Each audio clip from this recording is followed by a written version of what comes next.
The Mystery of BELICENA VILLCA. Third Book. Quest for Uncle Kurt. Chapter 7. To say that I was not the same man that I was 7 days before would wrong, because, essentially, nothing had changed inside me. However, I didn't feel equal, and I knew that I would never be who I was before. As Dante, I went down to hell, and returned, I thought. To live from now on, with the remembrance of the abyss, logically, has to be different. But, it was not only about a sinister remembrance. I searched the spiritual help, and I had received it. It is true that, the succor reached in coincidence to the attack of the potencies of the matter, simultaneously with the schism. But, that didn't rest merit to the fact, but, it gifted it, with particular meaning, of a sense that in the moment, I not comprehended, but that later, during the journey to Santa Maria, would absorb all my attention. What happened, in reality? Well, that I had a vision. The most wonderful vision of my existence, which was, at the same time, the searched help. I will synthesize it, chronologically. It seems that, the process really began, when I had that intuition to not be me, who was suffering, and agonizing, who suffers the pain of extinction of life, so I said, everything moved outside. Indeed, at that moment, it was clear to me that the pain, and suffering, the agony of life, and life itself, were things foreigners, of non-spiritual nature. It means that, in such instant, I had clearly distinguished between the spirit and the soul, between my spiritual self, and my animal nature. I had understood that, the spirit knows none pain, nor suffering, but, that it is pure joy and courage, pure decided honor, pure volitional force. Hence, to live, or die, didn't mean anything for me, because I was beyond the life and death, and perhaps, beyond, also, to good and evil. Was in that moment when the soul, and the God of the soul, lost the capacity to act over myself and, it was dissolved as an ancient illusion, was cut as a primordial enchantment. Suddenly, all the anemic and vital, which were likewise all the malignant, were transferred out from myself, to my animal body, and the world where dwells the animal body. For first time, I felt me, only me, surrounded by the potencies of the matter, me, besieged by the God creator of the universe. And then, undoubtedly, as a consequence to have sustained the battle against the soul, and have won, the vision appeared and I received the searched help. And the telluric phenomenons occurred. I'll not enter in details that would contribute little to the comprehension of my mystic experience. I would not know to say if, inside or out from my psychic structure, but the effective was that she enraptured my spirit. Yes. To communicate what happened, I can't do any other thing than to combine the words enrapture and enchant as verbs, and affirm that she enraptured my spirit, enchanted myself and took it out from the soul and the world. She kidnapped me, for 1 second from the body, and the earth, and she shone before my spiritual self in all the magnificence of her uncourted beauty. Because, such spiritual rapture revealed me to whom, BELICENA VILLCA mentioned many times in her letter, the Virgin of Agatha, the charismatic counselor of the changed spirit. And then, I understood, in middle of the mystic rapture, that the rapture of the spirit prisoner in the matter was the grace, necessary, after, that the self of the asleep man had fought against the soul, and has won. Only by her intervention, by the action of her grace, the asleep man will achieve to maintain that victory against the potencies of the matter. Only she will aid the self charismatically, with the contribution of an extra volitional force that will permit him to sustain independent of the created soul. Was an instant without beginning nor end, because it will be always present in the intimacy of my spirit, an absolute moment in which, without doubts, I peered to the eternity. She kidnapped and retained me, that instant in the uncourted sphere of her own existence, and she infused me the extra volitional force that the spirit needed to undertake the mission of BELICENA VILLCA. How strong and invincible I felt then! And, above all things, I understood how free, absolutely free, was in its essence the uncreated spirit, without created limits for its eternal existence, that's to say, infinite. I felt myself, uncreated, eternal, infinite, free, plethoric of wisdom. I felt me, and I adverted that out from me had remained the psychic and the animic, the consciousness of the warm life, and the content of warm life, the external and internal illusion that caused the spiritual stupor. I knew suddenly, I experienced its evident discovery, what was the great deceit, about whose dangerous enchantment power warned me BELICENA VILLCA. I felt me, and I knew of the not being me of the soul, in the rapture of spiritual inspiration that the impression of the Virgin of Agartha caused me. It impressed my spirit, and the mark still subsists, her radiant uncreated beauty, the majesty of her power, the splendid grace. I saw in her a goddess, but, there in the ambit of the rapture, I was a god as well. For such reason I presaged in her a god-comrade, to a comrade, a sister, a companion of the race of the spirit. I had been momentarily taken from the prison in which I was, and she instead was Hyperborean spirit absolutely free. She approached to me, to give me the succor of her grace, motivated by the honor, which is, the essence of the uncreated spirit. That resulted also evident to me, in that infinite instant, and thus my own spirit, moved by its essential honor, struggled to give thanks to the goddess that in some way, for expressing that her succor would not be in vain, to assure that my decision would be unbreakable.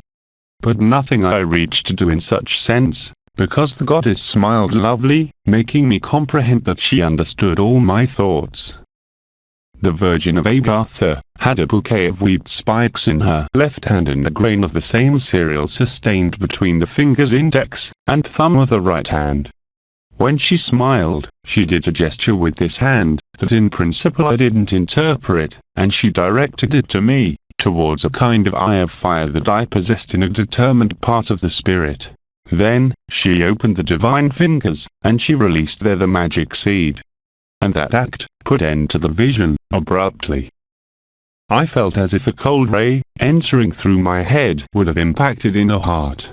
Immediately, the gelid sensation began to be extended around the room, observing stupidly how all the things jumped from their positions, and the edifice threatened to collapse. The ecstasy had only lasted an infinitesimal instant, as I said, but then precious seconds elapsed until I understood what happened in the world. Coincidentally, simultaneously, I reacted. Then, the seism concluded, and I noticed that the oppressive evil that a minute before sprouted from the matter disappeared as well. On the contrary, the matter seemed to be subordinated to me. There was an idea that was flying in the ambient, flowing likewise all the things, that I caught perfectly, and that could be translated more or less thus: now you're a god, and nothing and nobody could resist your will. What happened here is a proof of your terrible power. This concept defines the new sense that, just as I mentioned at the beginning, seemed to acquire now the matter by effect of the vision. Existed then, the manifested intention to connect causally the seism with my recent spiritual rapture. But, I didn't let me deceive. I intuited that idea as a trap of the potencies of the matter, a temptation, that for the moment was not clear but in which, later, I would stop to reflect with profundity. Essentially, after it, nothing had changed inside me, but I'd never be the same again.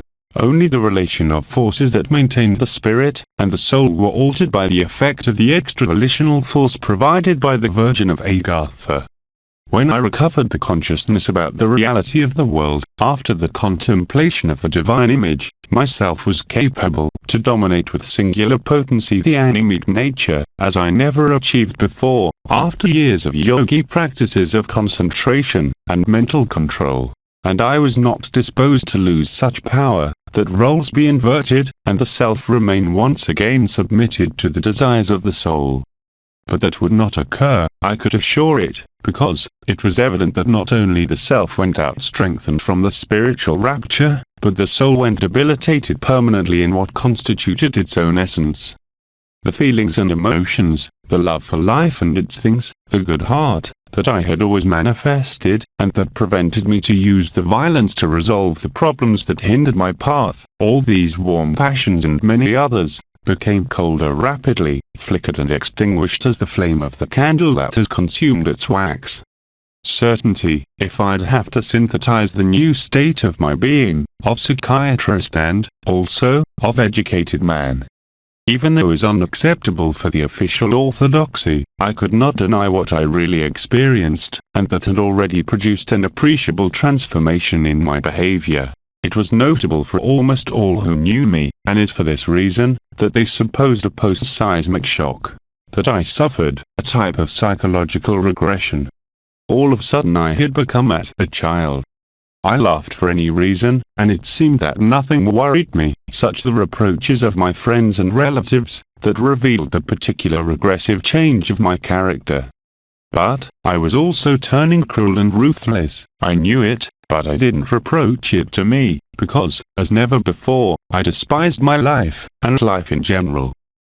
I want to clarify that as never before, means as never since I was adult, due to, and I knew this professionally, children, just as my reborn self, were capable to kill without prejudice nor remorse. Perhaps, during such spiritual rapture, in that infinite instant, I really died, and resuscitated at its end, what implies a paradox due it can't end what has no end, an instant that would be eternally present in my spirit. Being thus, the infantile change of character, the reinforced spiritual strength, the feelings that died, the desires turned off, that heart that went colder irredeemably, the sensation of rebirth, the spiritual security to feel saved, near by the definitive liberation of the material ties, all would be explained supposing that the real spiritual life continued in the ambit of the rapture, from which I had never went out neither I'd go out, it means, in the infinite, and that this apparent life, lived till end, of what cannot end, was, in effect, a form of death, a non-existent spiritual illusion but inevitable. Perhaps, indeed, I was really dead, thereby I not feared any more to anything alive, and much less to the death. Perhaps, it was everything a product of such a mysterious seed that the Virgin of Agartha released in the eye of fire of the Spirit. I could not know it yet. But the truth, the concrete, was that I had received the requested spiritual help, that, dead or reborn, I felt happy and gallant, that I not feared for the death nor to kill, and that I felt that, strangely, myself participated from the actual infinite. Yes, unequivocally, I felt undetermined by the side of the self. Everything that the universe contained, including my own biological life, and the own universe, were limited and perishable. This was the finite side of my being, the illusion. But, now I knew with certainty that, in the self, a boundless abyss was opened. This was the infinite side of being, the truth. Perhaps, it will be understood, in part, what I experienced in that moment's drawing upon a metaphor. Imagine a person accustomed to live in a beauty solitary forest. The days elapse there softly, and without many surprises, and, even if the fight for life imposes a permanent alert, this same persistence makes that the attention remains within the constant limits and, finally, retinary. It'd be said that, this man dominates the situation of his daily life. Nearby, serene and meek, the lake offers the sporadic pleasure of a refreshing and repair bath. But, the lake is not a secure place in which someone could remain for a long time, as the forest. The water doesn't have the firmness of the ground, and to be supported on it is necessary to dispose of certain control, of some extra attention, exigency that finally ends to fatigue man. For this reason, the visits to the lake are regulated by the necessity to fish or the pleasure of the bath. One day this man, for an error, or audacity, generates a circumstance that escapes from his control. The fire that had helped him to live until then, escapes to the forest, furious and destructor. The man has remained static, or fights to suffocate it, or he blasphemes desperate. Doesn't matter any attitude.